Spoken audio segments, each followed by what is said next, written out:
सुतलन महादेव सुतलन गौरा देई साथ गौरा देई साथ सुतोते सुतोई महादेव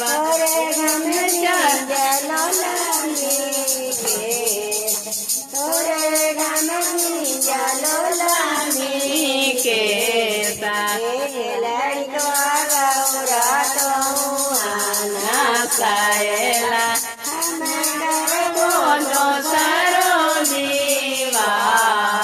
हमें कर बोलो सरो दीवा मया से जाणू महादेव से जाता करिए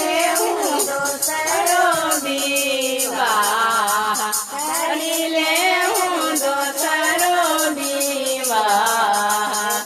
भजनिया जावा सुनालन महादेव नीलेन पांचो टूका जोड़ा नीलेन पांचो टूका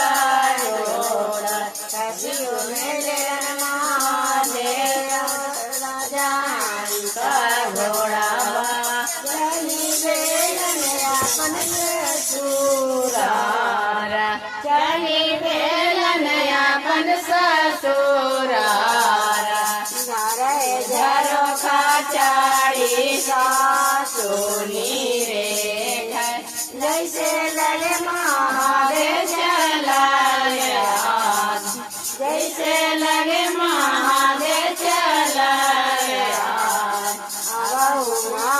महादेवा बैठू सातारंगिया कहना गौरा के कोसाला कहना गौरा के कोसाला रोई रोई महादेवा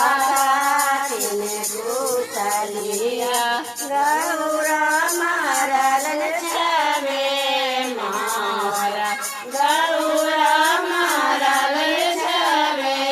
मारा चुप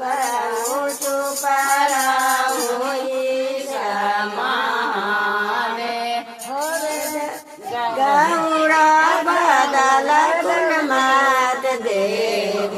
गौरा बदल कुल मात देव झट दिन महादेवा कैलन माट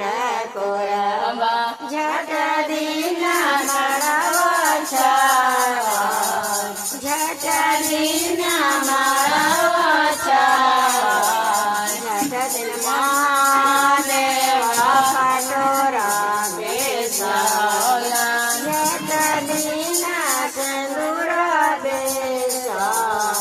झट दिन सिंदूर बेसा सुतलो में हलन गौराया पनी भवन सपना देखल जागोता सपना देखल जागोता भूषिवा कैलन दोसरो विवाह शिवा कैलन दोसरो विवाह मचिया बैठाले तो सासुरी बड़ाईता भोला कैलन दोसरो विवाह भजना बजाए झंझा काला भजना बजाए झंझा काला टोला पड़ोसी ना सोई मोरा गोतानी कैसे कैसे कैसे साओतिन पारी कैसे कैसे साओतिन पारी टलियो सुखवा गौराया कालियो दियावा बामे हाथे साओतिन पारी बामे हाथे साओतिन पारी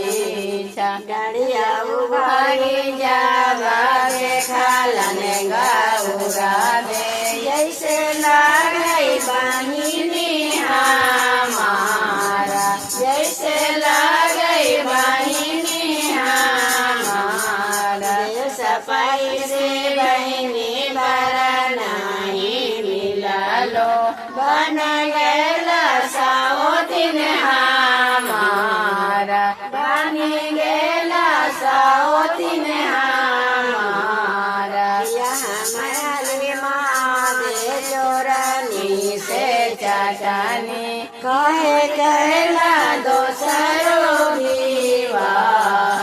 कहे कहला दोसरो विवाह में हला गौरा चोरनी से चटनी नहीं हला मुसली भंडार नहीं हला मुसली भंडार मोरी कैल के दोसरो विवाह मोरी कैल के दोसरो विवाह मंगिया के उड़े जोड़े रही आगे बहिनी कोठिया के रही रवि मुना कोठिया के रही रवि मुना ऐसन आशीर्वाना तो दे आगे बहिनी नील उठी बल खेला नील